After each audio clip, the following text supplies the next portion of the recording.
Hey guys, Jeremy here at My Way MFG, your favorite YouTube channel. My 44 Eliza. If you watched a week or so ago, we drove this car to Missouri, crossed into Iowa, from Illinois into Iowa, into Missouri. We got back into Iowa, and then I had to get a car dolly to get it home. We were having some really bad overheating issues. And I met a real nice guy named Brandon in Iowa, and we flushed the radiator out best we could with a garden hose at his place. I got the car home, got thinking maybe the timing's off. Ordered a new aluminum radiator for it. So anyway, we're gonna work on this for a while today. Get this new radiator in here, take it for a drive, and see what happens.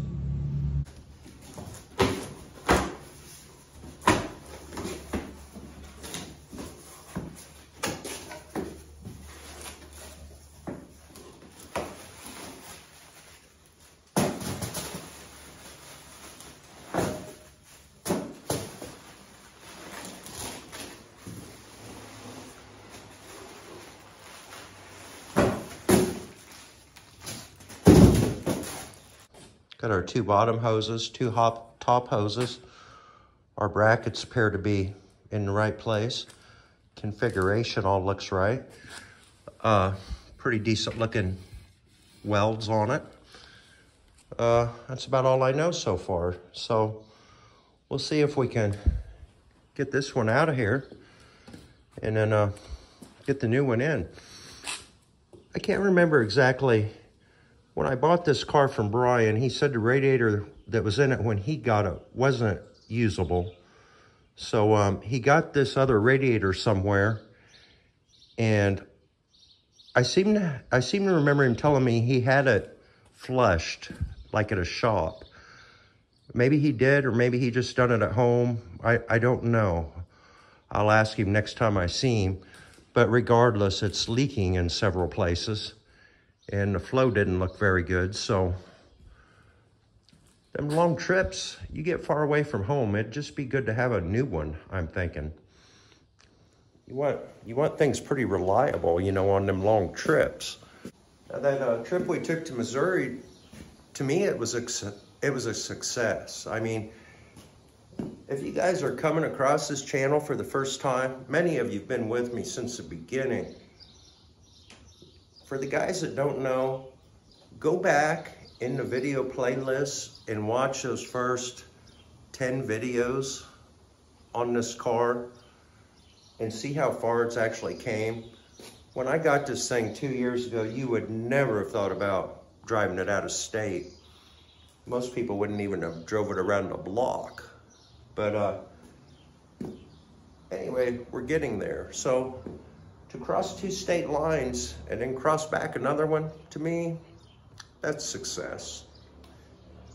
But next time we're gonna do even better, I'm thinking. Let's get started here. The first thing you gotta do is take the fan off. There's 4 bolts in that flange right there. Get it off and get it dropped out of the way. And then I'm gonna just drop the radiator hoses on the bottom and drain the water out. There's no antifreeze left in this after all the trouble the other day.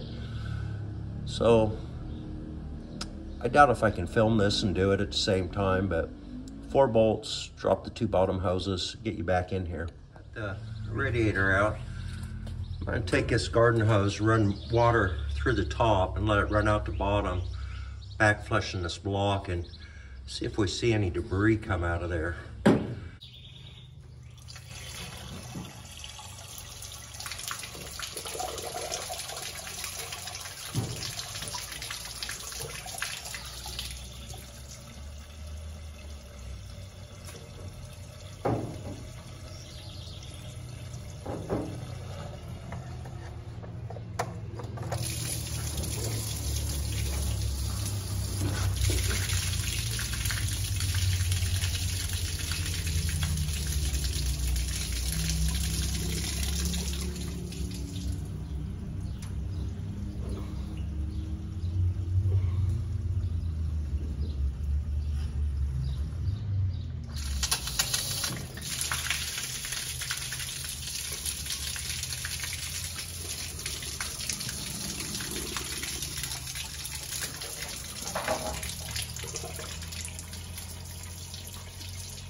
That all looked pretty clean to me.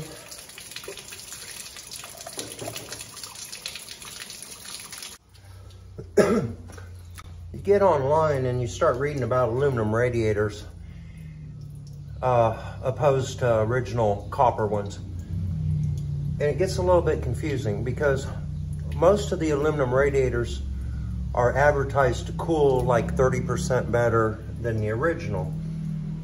But then also if you read, it will say that the original copper ones dissipate heat better because copper dissipates heat better than aluminum. So it's kind of conflicting information. And from what I've read, I read an article that said it's the manufacturing process. Aluminum ones are made different, and you can't make a copper and brass one the same way you make an aluminum one. And they say if you could make a copper one the same way the aluminum one's made, the copper one would be better, but you can't. So from what I'm understanding, the aluminum has more contact area for the cooling fins and stuff, but you can't achieve that if you're manufacturing a copper one. I don't know. But we're gonna try the aluminum one and see what happens, but we're also gonna keep the copper one because it's repairable, you know. This block didn't really seem to have much of anything in it, but I'm guessing that Brian's probably already backflushed it when he was working on the car to begin with. But I'm noticing there's no rubber pads in between the frame and the radiator feet. So I'm gonna see if I can find some rubber here and cut me a couple 1/4-inch rubber pads out of something. I think I know where some rubber's at. So I'll get you back in here in a minute, guys. Found this bundle of rubber. It's about 1/4 inch thick. Let's use that.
Then we got 2/4 inch rubber 44 radiator feet pads. I just sharpened up a piece of 1/2 inch copper, make them holes. It's the quickest thing I could get my hands on.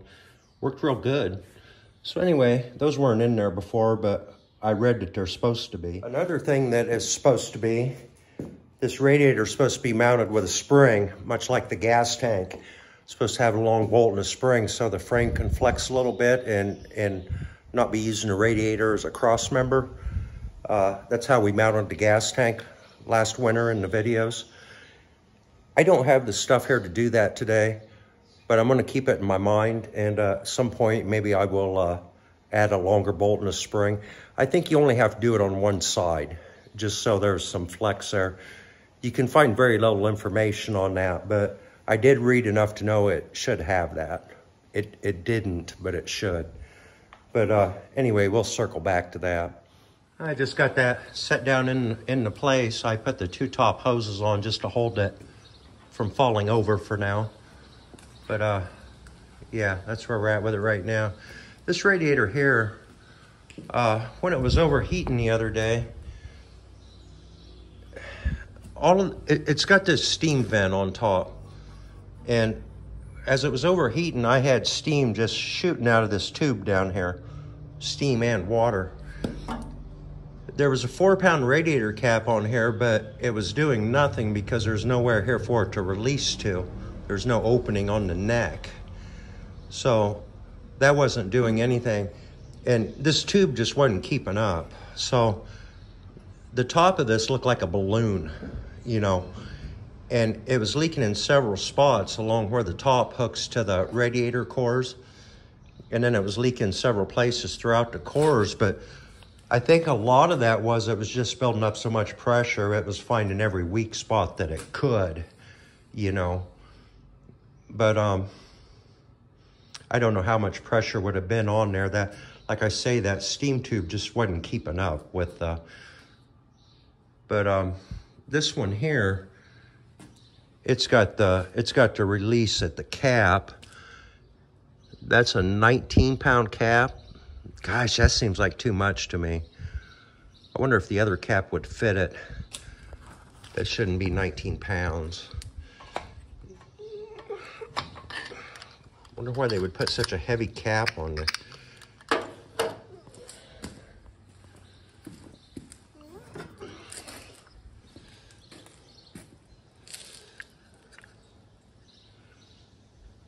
This is a 4-pound.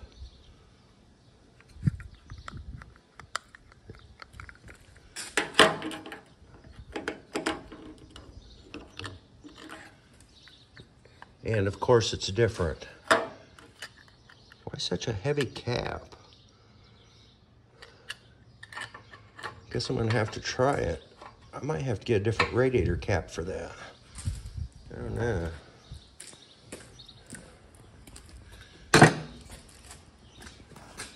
Anyway, let's keep bolting this in here. I'm gonna go find 2 new bolts for the bottom. Getting ready to put the fan back on. That's a very heavy fan. I don't know what that thing weighs, but it's twice as heavy as you would think it would be. The other day, when the car overheated and we was having issues, the radiator was just leaking everywhere. So all these fins were full of water and wet, and you could rev the engine up and that fan would pull so hard, it would pull all that water out of the fins in the radiator that got dumped on there, and it looked like a shower in there. It's made me realize that fan moves a hell of a lot of air. It's really quite a good fan. This is all bolted back together. I got it filled up with water. I'm going to use water for now until I make sure all the bugs are worked out. When I know that, I'll drain this out and get antifreeze back in it. A guy I know stopped by the other day and he said, I think the biggest problem I had with this car overheating was my timing slipped on me. I think it slipped in about the last 20 miles of that trip, 20 or 30 miles of that trip. And I think the reason it slipped is all of them star washers are missing off of the screws to hold the points down to the breaker plate. And I think without them star washers, it slipped on me. I had them both set. This is dual points, one for the timing, one for the dwell. I had set this up a while back. It ran perfect. It couldn't have been better. But I had them gap both sets at 15.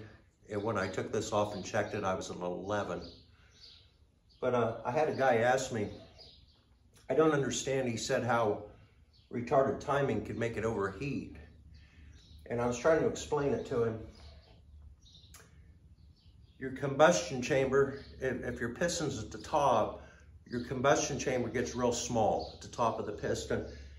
and it uses all that energy to push the piston down. If the piston is already on its way down, which is what happens with retarded timing, before it fires, then you've got a lot of unusable heat building up in there. You're not dissipating that heat. You're not using all that energy to push the piston down. And that heat has to get absorbed somewhere. And it gets absorbed into the block, the heads. It gets absorbed everywhere. And just builds up until it overheats. I knew a kid one time lived outside of town here. He dropped a distributor in his small block Chevy and he forgot to tighten it.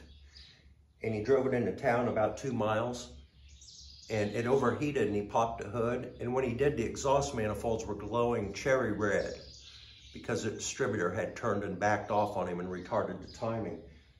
But the exhaust manifolds were cherry red.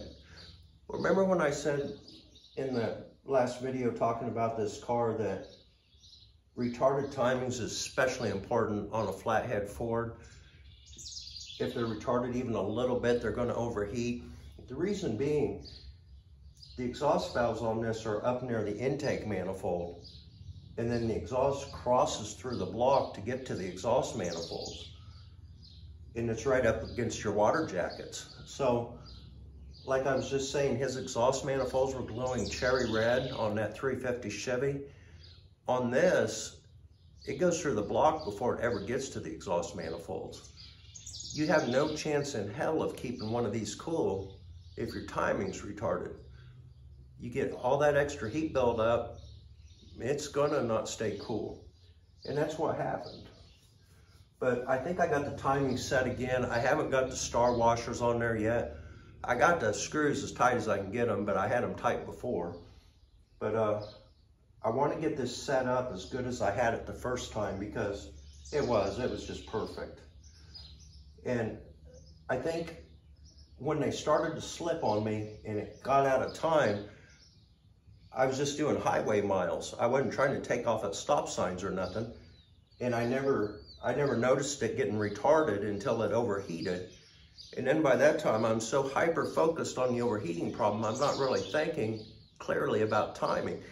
But as I go back and watch that video, when I'm bringing this car up on that car dolly, and I'm feathering the gas and slipping the clutch to make it over that hump so the front wheels drop into the dolly, I can almost watch that video and tell that my timing's retarded just by the way the car's pulling up them ramps. But it's feeling better now. I might have some fine tuning to do on it, but anyway, we'll get that. Got this all buttoned back up. I first started, I had a clicky-clack noise. It took me a little while to figure out what the hell it was. I had a fan blade hitting the lower radiator hose, and I think those bottom hoses are directional. I think I had the top to the bottom or the bottom to the top, and I took it off and I swapped it, and it gave me enough clearance for that to miss. But yeah, it took me a minute to figure that out. Because not all of them was hitting, but one blade sticks out just a little further than the rest of them. I finally rolled it around by hand and was able to see it. But anyway, I'm gonna let this sit here and run for a while and just see what happens.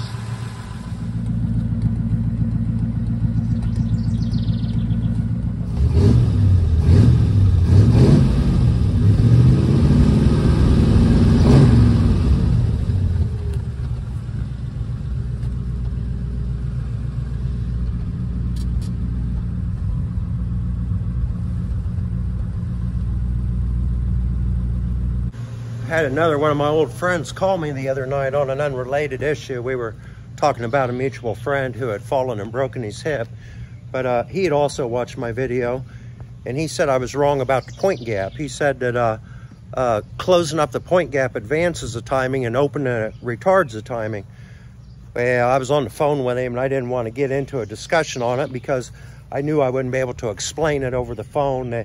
So I just tried to change the subject back to what we were talking about before because I don't really care if he thinks I'm wrong or not, but he'll figure it out if he ever works on points again. But he was going back and talking about a Yamaha YZ80 that he'd worked on back in the 80s. And what it is that was 40 years ago and he's just forgot. But definitely closing the point gap retards your timing. And I could draw a diagram and kind of show all that, but if you really want to know, just Google it.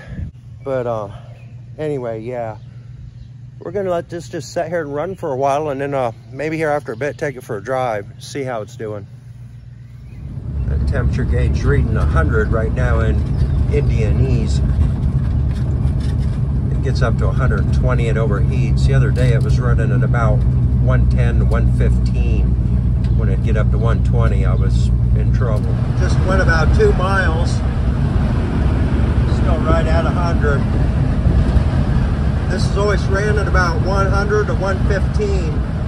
On the trip the other day, it was always at 115. So I think I got the problem fixed. Today's about the same temperature as it was the other day. The car's running good. I've been going a little faster than usual, just to see what happens. Just stopped here at my buddy Dan's.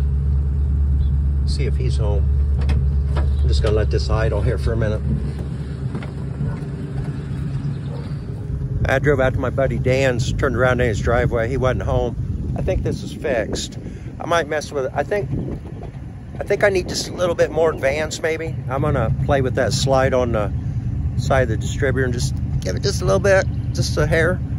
But all that driving, setting at like 105 in the niche.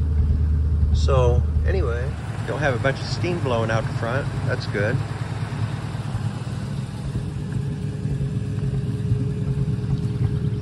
So I think between the timing and putting that new radiator in, we're probably good.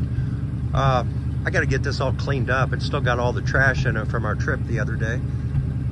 And I think I might back the 59 out and clean the garage. Maybe do that tomorrow. I think I'll go in and get something. Anyway, guys, I think that's going to do it. That radiator was a great fit. Let me show you what brand that was, in case you want one.